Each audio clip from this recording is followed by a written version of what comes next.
दुनिया की तमाम छोटी और बड़ी खबरों के लिए हमारे चैनल को सब्सक्राइब करना न भूलें और बेल का बटन जरूर दबाएं। दोस्तों, मैं सहल कुरैशी। दोस्तों, आज मोदी सरकार की तरफ से एक फैसला लिया गया। प्रधानमंत्री नरेंद्र मोदी ने खुद ट्वीट किया और बताया कि जो राजीव गांधी खेल रत्न अवार्ड जो था आज तक, वो अब राजीव गांधी के नाम से नहीं रहेगा, वो मेजर ध्यानचंद के नाम से हो गया। यानी कि अब जो है वो मेजर ध्यानचंद खेल रत्न अवार्ड ये कहा जाएगा, यानी राजीव गांधी का नाम अब नहीं रहेगा। ये जो फैसला लिया, इसमें प्रधानमंत्री नरेंद्र मोदी ने ट्वीट किया इसे लेकर, और ट्वीट के जरिए जो है वो देश की जनता को और गोदी मीडिया को जानकारी दी गई। और उसमें मोदी जी ने लिखा, I have been getting many request from citizens across India to name the Khel Ratna award after Major Dhyanchand. I thank them for their views respecting their sentiments. The Khel Ratna Award will hereby be called the Major Dhyanchand Khel Ratna award. जय हिंद। ये मोदी जी का tweet है दोस्तों, आप देख सकते हैं ये ट्वीट। अब यहां पर बात ये आती है दोस्तों, नाम कब तक बदलेंगे। अच्छी बात है मोदी जी, आपने अच्छा कदम उठाया कि आपने राजीव गांधी के नाम से हटाकर खेल रत्न अवार्ड जो है वो मेजर ध्यानचंद के नाम से रख दिया। काफी अच्छे प्लेयर थे ध्यानचंद, बिल्कुल उनके नाम से आपने खेल रत्न अवार्ड का नाम रख दिया, अच्छा किया। लेकिन यहां पर मोदी जी ने ये जो फैसला लिया, उसके बाद मोदी जी की हर जगह भद भी पिटने लगी है दोस्तों। ऐसा लगता है कि मोदी जी ये फैसला लेकर फंस गए हैं।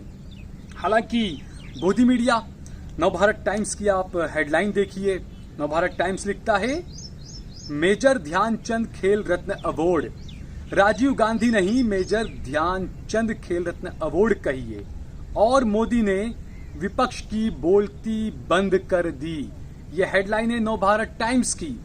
दोस्तों, यहां पर आपको हम बताते हैं कि किस तरीके से गोदी मीडिया काम कर रहा है, क्योंकि जैसा मैंने बताया कि मोदी जी ने जो फैसला लिया, अच्छा फैसला है, लेकिन यह फैसला लेने के बावजूद मोदी जी खुद फंस गए।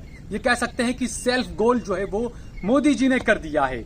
मोदी जी ने जो ट्वीट किया, प्रधानमंत्री नरेंद्र मोदी ने जो ट्वीट किया ध्यानचंद को लेकर कि खेल रत्न अवार्ड जो है वो राजीव गांधी के नाम से नहीं, अब ध्यानचंद के नाम से जाना जाएगा, इसके नीचे ही कई लोगों ने कमेंट्स किए हैं। इनमें एक अंकित मयंक है, वो लिखते हैं, do you have a record of how many runs did Narendra Modi scored to have the biggest stadium in the world name after him. यानी ये कहना चाह रहे हैं, अंकित मयंक कह रहे हैं, क्या आपके पास में ये डाटा है कि प्रधानमंत्री नरेंद्र मोदी ने कितना हाई स्कोर बनाया था, कितने हाईएस्ट रन बनाए थे, कि दुनिया का सबसे बड़ा स्टेडियम जो अहमदाबाद में बना है, सरदार पटेल स्टेडियम उसका नाम था, लेकिन वो बदल कर नरेंद्र मोदी स्टेडियम कर दिया गया।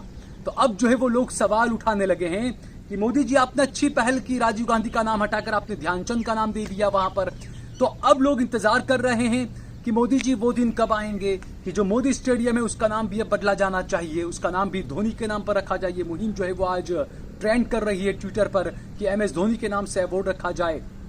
तो ये कर सकते थे हमारे मोदी जी, क्योंकि हमारे देश में कई बड़े बड़े खिलाड़ी रहे हैं क्रिकेट से जुड़े हुए। सुनील गावस्कर हैं, सचिन तेंदुलकर हैं, मोहम्मद अजहरुद्दीन हैं और कई सारे खिलाड़ी हैं, कपिल देव हैं। आप सोचिए, स्टेडियम का नाम रखा गया नरेंद्र मोदी स्टेडियम, दुनिया का सबसे बड़ा ये स्टेडियम है। तो सेल्फ गोल मोदी जी ने कर दिया, राजीव गांधी का नाम तो हटा दिया, लेकिन दूसरी तरफ स्कीमों में खुद के नाम दे रहे हैं। तो एक तो ये कि लोग जो है वो अब ट्रोल करने लगे हैं मोदी जी को कि आपने सबसे बड़े स्टेडियम का नाम अपने नाम पर क्यों रखा। दूसरा, अरुण जेटली, स्वर्गवासी अरुण जेटली बीजेपी के नेता थे, बड़े नेता थे, उनके नाम पर दिल्ली का जो फिरोज शाह कोटला स्टेडियम था पहले, उसका नाम बदला गया और अरुण जेटली के नाम पर कर दिया गया था। तो अब लोग उससे लेकर भी अब हंगामा कर रहे हैं। लोगों को इस बात का जवाब अब मोदी जी से चाहिए कि मोदी जी अरुण जेटली के नाम पर क्यों रखा गया स्टेडियम का नाम। क्या और कोई खिलाड़ी नहीं थे महान हमारे इस देश में? क्या सचिन तेंदुलकर महान खिलाड़ी नहीं है? क्या गावस्कर, कपिल देव तमाम महान खिलाड़ी नहीं हैं? कई जो स्वर्गवासी हो चुके हैं हमारे कई खिलाड़ी, वो भी अच्छे अच्छे खिलाड़ी थे भारतीय क्रिकेट टीम के। तो क्या उनके नाम का आप स्टेडियम का नाम नहीं रख सकते थे? दिल्ली के स्टेडियम का नाम आपने रख दिया अरुण जेटली के नाम से। दूसरा, देश का सबसे बड़ा स्टेडियम अहमदाबाद में जब बना तो उसका नाम आपने रख दिया नरेंद्र मोदी स्टेडियम। तो दोस्तों, ये यहाँ से ये साफ पता चलता है, और इसीलिए मैंने भी अपने फेसबुक पे आज लिखा था कि मोदी जी को लगे हाथ, जिस तरीके से राजीव गांधी का नाम बदला, राजीव गांधी के ये खेल रत्न का नाम बदल कर ध्यानचंद कर दिया गया, लगे हाथ मोदी जी को जो दुनिया का सबसे बड़ा स्टेडियम है मोदी स्टेडियम, उसका नाम भी बदल देना चाहिए, और जो अरुण जेटली के नाम पर जो स्टेडियम उसका नाम भी बदल देना चाहिए, ताकि कोई भी हमारे प्रधानमंत्री की मंशा पर सवाल ना उठा सके। दोस्तों, ये मोदी जी को करना चाहिए अगर उनकी मंशा साफ है तो। अगर उनकी मंशा साफ नहीं है तो फिर आप अरुण जेटली, नितिन गडकरी, नरेंद्र मोदी, अमित शाह, ये तमाम नाम आप रखते रहेंगे। लेकिन फिलहाल तो ये है जिस तरीके से जो ट्रेंड चल रहा है, और खासकर जैसा हमने बताया कि खुद नरेंद्र मोदी ने जो ट्वीट किया है, उस ट्वीट के नीचे जिस तरीके के जो कमेंट्स आ रहे हैं वो यकीनन हैरान करने वाले हैं। मोदी को खुद को वो कमेंट जाकर पढ़ने चाहिए कि देश की जनता क्या बोल रही है आपसे। और मैंने जैसे कहा कि गोदी मीडिया की आपको हेडलाइन तो हमने पढ़ा दी, गोदी मीडिया को होना ये चाहिए कि वो सवाल करता प्रधानमंत्री नरेंद्र मोदी से कि आपने राजीव गांधी का नाम हटाकर मेजर ध्यानचंद रख दिया खेल रत्न का, तो आपने इतने बड़े स्टेडियम का नाम नरेंद्र मोदी स्टेडियम क्यों रखा? आपने दिल्ली के फिरोजशाह कोटला स्टेडियम का नाम अरुण जेटली स्टेडियम क्यों रखा? आपने उनका नाम भी किसी खिलाड़ी के नाम पर क्यों नहीं रखा? ये सवाल गोदी मीडिया को करना चाहिए। लेकिन गोदी मीडिया मोदी के इस कदम को मास्टर स्ट्रोक बता रहा है। दोस्तों, ये ऐसा मास्टर स्ट्रोक है कि जो राजीव गांधी खेल रत्न अवार्ड को अब जब मेजर ध्यानचंद खेल रत्न अवार्ड कर दिया गया है, तो मानो ऐसा लग रहा है कि अब हमारे पास अवार्ड ज्यादा आने लगेंगे, ज्यादा मेडल जीतने लगेंगे हमारे खिलाड़ी। कि क्या किस तरह का हमारा गोदी मीडिया काम कर रहा है? ये मीडिया का ये काम होता है चापलूसी करना, कि मोदी ने एक फैसला लिया, उस पर उसकी पूरी मीडिया की पूरी टीम जो है गोदी मीडिया की वाहवाही करने लग गई और कहा कि विपक्ष को चारे खानों चित कर दिया, विपक्ष के पास में कोई जवाब नहीं है, राहुल गांधी के पास में कोई जवाब नहीं है। ये मीडिया दिखा रहा है, नवभारत टाइम्स से दिखा रहा है। दोस्तों, तो ये किस तरीके की पत्रकारिता है? इसमें आगे नवभारत टाइम्स लिखता है कि राहुल गांधी जब जंतर मंतर पर पहुंचे किसानों से बातचीत करने के लिए, किसानों के आंदोलन को समर्थन देने के लिए, तो उनसे पत्रकार ने पूछा तो राहुल गांधी ने जवाब दिया। और उसके बाद जब पत्रकार ने पूछा कि आज जो है वो राजीव गांधी खेल रत्न अवार्ड का नाम बदल दिया गया है, तो राजीव गांधी ने पूछा क्या नाम रखा गया है? राहुल गांधी ने पूछा तो पत्रकार ने कहा, रिपोर्टर ने कहा कि मेजर ध्यानचंद रखा गया है अब नाम खेल रत्न का। तो राहुल गांधी ने कुछ जवाब नहीं दिया, राहुल गांधी वहां से चले गए। राहुल गांधी ने यह कहा कि इस देश में पेगासिस हुआ, इस देश में युवाओं की जासूसी हो रही है, इस देश में बेरोजगारी बढ़ रही है। ये जवाब दिया राहुल गांधी ने, जो बिल्कुल माकूल और सटीक जवाब था। लेकिन गोदी मीडिया इसको इस तरीके से दिखा रहा है कि राहुल गांधी के पास में कोई जवाब नहीं था, इसलिए राहुल गांधी पेगासिस की और जासूसी की बात करने लगे और वहां से चले गए। जबकि हकीकत यही है दोस्तों कि इस देश में मुद्दा राजीव गांधी या ध्यानचंद नहीं है। इस देश में मुद्दा है बेरोजगारी, इस देश में मुद्दा है युवाओं की जासूसी हो रही है, इस देश में मुद्दा है सुप्रीम कोर्ट के जजों की जासूसी हो रही है, इस देश में मुद्दा है कि आपके घर के अंदर झांका जा रहा है, आपकी प्राइवेसी को नेस्तो नाबूद किया जा रहा है। यह मुद्दा है। आपके बच्चे पढ़ लिख रहे हैं कि हमें सरकारी नौकरी मिलेगी, लेकिन सरकारी नौकरियां खत्म की जा रही है, बेरोजगारी बढ़ रही है, महंगाई बढ़ रही है। यह मुद्दा है मेरे दोस्तों। 1.5 साल से 2 साल से हमारा देश का किसान धरना प्रदर्शन कर रहा है, यह मुद्दा है दोस्तों, लेकिन इस पर कोई बात नहीं करेगा। इसीलिए कहते हैं कि जो मोदी जी हैं वो आपको उल्लू बड़े बेहतरीन तरीके से बनाते हैं, और इसका पूरा काम उनका जो साथ उनका देता है वो गोदी मीडिया देता है। जैसा कि हमने बताया, गोदी मीडिया को होना यह चाहिए था कि वो सवाल करता नरेंद्र मोदी से कि भैया आपने सबसे बड़े स्टेडियम का नाम अपने नाम से कैसे रख लिया, आपने दिल्ली के स्टेडियम का नाम अरुण जेटली के नाम से कैसे रख लिया, आपने जय शाह को किस तरीके से बीसीसीआई में घुसा दिया, आईसीसी में घुसा दिया आपने, कौन सा उनके पास में खेलों का अवार्ड है, कौन सा उनके पास में बहुत ज्यादा नॉलेज है इस बात का, किस बिना पर उन्हें बना दिया गया। ये सवाल होने चाहिए पत्रकारों के। लेकिन पत्रकारों के पास में, आप सोचिए, जब ऐसा कुछ होता है तो सवाल होना चाहिए सत्ता पक्ष से होना चाहिए, बीजेपी के नेताओं से होना चाहिए, केंद्र मंत्री से होना चाहिए, प्रधानमंत्री से सवाल होना चाहिए। लेकिन सवाल कर किससे रहे हैं ये लोग, आप सोचिए। और बता ये रहे हैं, इस तरीके का भ्रम लोगों में फैला रहे हैं कि मोदी ने मास्टर स्ट्रोक खेला है, विपक्ष के पास में इसका कोई जवाब ही नहीं है। ये कौन सा मास्टर स्ट्रोक है? क्या इससे महंगाई कम हो जाएगी? क्या इससे मोदी जी का वो बयान आप याद करिए, 2014 से पहले मोदी जी कहा करते थे कि 130 करोड़ का हमारा देश है और हमारे यहाँ पर सिर्फ 8 या 5 मेडल हमारे यहाँ पर आते हैं। मोदी जी, पिछले 7 साल से आप देश के प्रधानमंत्री हैं, कितने ओलंपिक्स हो गए, कितने अवार्ड लेकर आए आप? इस बात को आप सोचिए, आप खुद सोचिए इस बात को, कितने अवार्ड लेकर आ गए आपके खिलाड़ी, अपने खिलाड़ी, क्या किया आपने? तो आपकी कथनी में और करनी में काफी अंतर है। और रही बात गोदी मीडिया की, तो गोदी मीडिया का जो काम है, गोदी मीडिया की जो कार्रवाई है, ये यकीनन हम देख सकते हैं कि इनका काम करने का तरीका जो है वो किस तरीके से हो रहा है। इससे ये साफ हो जाता है, क्योंकि मोदी सरकार ने पिछले 7 सालों में न जाने कितना 1000 करोड़ रुपया जो है वो सिर्फ और सिर्फ अपने एडवर्टाइज करने में इन गोदी मीडिया के पत्रकारों को दिया है। पिछले 1 साल के अंदर ही योगी आदित्यनाथ ने अपनी छवि चमकाने के लिए तकरीबन 180 करोड़ रुपए के एडवर्टाइज जो है वो टीवी चैनलों को दिए हैं। इसमें सबसे ज्यादा जो है वो अमीश देवगन वाला चैनल न्यूज 18 है, नेटवर्क 18 को सबसे ज्यादा ऐड दिया गया है। तो ये जो गोदी मीडिया है ना, इनका काम यही है, ये असली मुद्दे पर बात नहीं करेंगे। जब पेट्रोल 112 115 रुपए लीटर मिल रहा है, गोदी मीडिया का कर्तव्य है कि वो इस पर बात करे, सवाल करे, लेकिन गोदी मीडिया इस पर सवाल नहीं करेगा।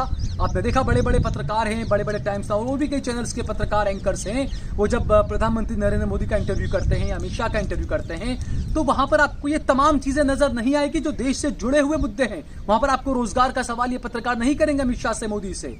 ये पत्रकार महंगाई का, बढ़ते पेट्रोल का वहां पर सवाल नहीं करेंगे मोदी और अमित शाह से। ये लोग जो है वो बेरोजगारी जो बढ़ रही है उसका सवाल नहीं करेंगे।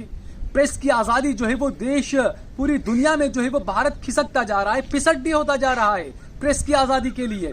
ये सवाल पत्रकार नहीं करेंगे मोदी और अमित शाह से। तो ये गोदी मीडिया के जो पत्रकार हैं, ये सिर्फ वाहवाही करने के लिए इंटरव्यू करते हैं मोदी और शाह के और भाजपा के और केंद्रीय मंत्रियों के, क्योंकि उनको वाहवाही करानी है, वहीं से उनको पैसा मिल रहा है। तो पत्रकारिता नाम की इनमें कोई चीज अब दोस्तों नहीं बची है। इनको जो ये गोदी मीडिया के जो पत्रकार हैं, इन्हें अपने आप को पत्रकार नहीं कहना चाहिए। इन्हें कहना चाहिए कि हम एक इवेंट एजेंसी चला रहे हैं, हम न्यूज चैनल चला रहे हैं, ऐसा नहीं बोलना चाहिए इन्हें। अब इन्हें अपना नाम कर देना चाहिए, न्यूज 18 जो है उसकी जगह इन्हें कर देना चाहिए event18network.com, event network.com। ये इस तरह का इनका अपना नाम कर देना चाहिए, क्योंकि न्यूज वाली तो कोई चीज इनमें सेंस अब बची नहीं है, न्यूज वाली कोई खबरें तो इनमें होती नहीं है। ये तमाम जो है इवेंट का काम करते हैं, वाहवाही का काम करते हैं, तो इनको अब न्यूज चैनल कहलाने का कोई अधिकार नहीं बचा है दोस्तों। और प्रधानमंत्री ने जो ट्वीट किया कि काफी सिटीजन्स का, काफी देशवासियों का मुझे मैसेज आ रहा था, वो बता रहे थे, वो अपनी मांग कर रहे थे कि ये अवार्ड का नाम चेंज किया जाए। मोदी जी, आपसे कई लोग ये मांग भी करते हैं कि आप कुर्सी छोड़ दीजिए, आप अपना झोला उठाकर चले जाइए। उस मांग को भी मानिए ना, आप क्यों नहीं मांगते देश की जनता की उस मांग को, क्यों नहीं मांग रहे आप? वो भी तो एक मांग है ना देश की जनता की। वो लोग कह रहे हैं कि मोदी जी आप झोला उठाकर चले जाइए, आप वो नहीं सुनते हैं। देश की जनता बोल रही है मोदी जी पेट्रोल सस्ता करिए, 40 रुपए लीटर करिए, वो आप नहीं सुन रहे हैं। देश की जनता कह रही है मेरे घर के, मेरे युवा जो बेरोजगार बैठे हैं उनको रोजगार दीजिए, वो आप नहीं सुन रहे। ये बात आपने सुन ली फौरन। तो मोदी जी आप सिलेक्टिव कैसे हैं सुनने में भी? वो कहते ना मीठा मीठा गप और बाकी का उल्टी करके बाहर निकाल दो कड़वा हुआ तो मोदी जी ये नहीं चलेगा। आपने जो ट्वीट किया, आपने खेलों के अंदर जो बजट था उसमें आपने कटौती कर दी, और जैसे ये ऐसा लगता है कि सबसे नाकारे, सबसे ज्यादा वो कहते हैं बेरोजगार की तरह अगर कोई बैठा इस देश में तो हमारा प्रधानमंत्री नरेंद्र मोदी बैठे हैं। उनके पास में इतना वक्त है कि वो आए दिन किसी न किसी चीज को, इवेंट को लेकर वो टीवी में आ जाते हैं सीधे। भाई प्रधानमंत्री को होना चाहिए कि वो महंगाई को लेकर स्कीमें बनाए, वो बेरोजगारी को लेकर स्कीमें बनाए, वो अच्छी शिक्षा उसके लिए स्कीमें बनाए, अच्छी स्वास्थ्य सेवाओं को लेकर स्कीमें बनाए। प्रधानमंत्री तो उस पर बिजी रहते हैं, लेकिन हमारे प्रधानमंत्री जब भी कुछ मौका मिलता है उसको फौरन एक इवेंट में तब्दील कर देते हैं और इवेंट बनाकर सामने आ जाते हैं, बिल्कुल कि जैसे वही अवार्ड जीत के लाए होंगे। जब कटौती की आपने फंड के अंदर, खेलों के अंदर, तब आपको कुछ नहीं था, लेकिन जैसे ही हमारे कुछ खिलाड़ियों ने सिल्वर और ब्रॉन्ज जीता, आप फौरन क्रेडिट लेने के लिए आगे आ गए। हम आइसक्रीम खाएंगे, हम पिज्जा खाएंगे। अरे आपको जो खाना है खाइए, कम से कम देश को तो बर्बाद मत करिए। दूसरा, आप बड़ी बड़ी बातें करते हैं, लेकिन हमारी महिला टीम की, हॉकी की एक प्लेयर हैं, उनके घर के बाहर जब हम अर्जेंटीना से सेमीफाइनल हार गई हमारी टीम, तो हमारी जो खिलाड़ी है वंदना कटारिया, उसके घर के बाहर कुछ लोग पटाखे फोड़ रहे थे। भारत की जो हॉकी टीम है हमारी महिलाओं की, वो हार गई और हमारी खिलाड़ी के घर के बाहर लोग पटाखे फोड़ रहे हैं। जब बाहर जाकर देखा, पूछा क्या बात है, क्यों पटाखे फोड़ रहे हैं? आप सोचे कितनी हैरानी की बात है। पटाखे फोड़ने वाले उच्च जाति के लोग थे और उन्होंने ये कहा कि खिलाड़ी जो है हमारी भारतीय टीम के अंदर, हॉकी टीम के अंदर ज्यादा दलित खिलाड़ी हैं, इस वजह से हम हार गए और इसीलिए हम पटाखे फोड़ रहे हैं, दलितों की हार है। ये हमारा देश है मेरे दोस्तों, आप सोचिए, ये मानसिकता है हमारे यहाँ। हमारे प्रधानमंत्री को होना चाहिए कि इस बात पर ट्वीट करते और सख्त उनको पैगाम देते, एक मैसेज देते उन लोगों को। लेकिन हमारे प्रधानमंत्री ने ऐसा कुछ नहीं किया। क्यों? क्योंकि ब्राह्मणों का वोट लेना है ना उत्तर प्रदेश चुनाव में। आप सोचिए कि ये जो 2 लोग थे वहां पर, बाद में एफआईआर दर्ज किया गया, एक को गिरफ्तार किया गया उसमें। अगर आप सोचिए कि अगर ये कोई मुसलमान होता तो सीधे उस पर देशद्रोही का उस पर कलम लगा दिया जाता, सीधे यूएपीए उस पर लगा दिया जाता, और सिर्फ एक की गिरफ्तारी नहीं हुई होती, 10-15 लोगों को गिरफ्तार कर दिया होता, और हरकतुल मुजाहिदीन और हरकतुल ये और वो नया ने किन किन के साथ में तार जोड़ दिए होते। लेकिन क्योंकि ये ब्राह्मण थे, इन्होंने देश की, भारत की महिला क्रिकेट टीम के खिलाफ, अगर हॉकी टीम के खिलाफ कुछ बोला है तो इनके खिलाफ कुछ नहीं होगा, क्योंकि ब्राह्मण है भाई, वोटर हैं, बीजेपी के वोटर बनी है। ये तमाम चीजें आप अब क्या कहें इस पर? आप समझदार हैं, आप खुद समझिए इन चीजों को, कि जिन चीजों पर प्रधानमंत्री को बोलना चाहिए उस पर हमारे प्रधानमंत्री कुछ बोलते नहीं है, जिस पर नहीं बोलना चाहिए वहां पर इवेंट करने आ जाते हैं। सबसे वेले, सबसे निवरे प्रधानमंत्री हमारे, कि इनके पास वक्त ही वक्त है, फौरन क्रेडिट लेने आए थे हर चीज का, कि मैंने ये क्या, फौरन टीवी पे आके खड़े हो जाएंगे, और टीवी पर भी आकर ऐसे खड़े होंगे कि आसपास में कोई आना नहीं चाहिए। अगर कोई आ जाता है तो फिर चाहे वो मार्क जुकरबर्ग की क्यों ना हो, उसका भी हाथ पकड़कर पीछे हटा देते हैं, कैमरे में सिर्फ मोदी जी आने चाहिए। तो दोस्तों, इस देश में क्या हो रहा है? हमने क्या प्रचार मंत्री को चुना है या प्रधानमंत्री को चुना है? ये 7 साल बाद भी हमें समझ नहीं आ रहा है। इस बात को समझना होगा दोस्तों। अगर आपको हमारा ये वीडियो पसंद आया हो तो इस पर कमेंट करिए, इसे लाइक करिए, इसे ज्यादा से ज्यादा शेयर करिए, और अगर आपने हमारा चैनल देश लाइव सब्सक्राइब न किया हो तो हमारे चैनल को जरूर सब्सक्राइब करिए और ज्वाइन बटन दबाकर हमारा ज्यादा से ज्यादा सहयोग करिए।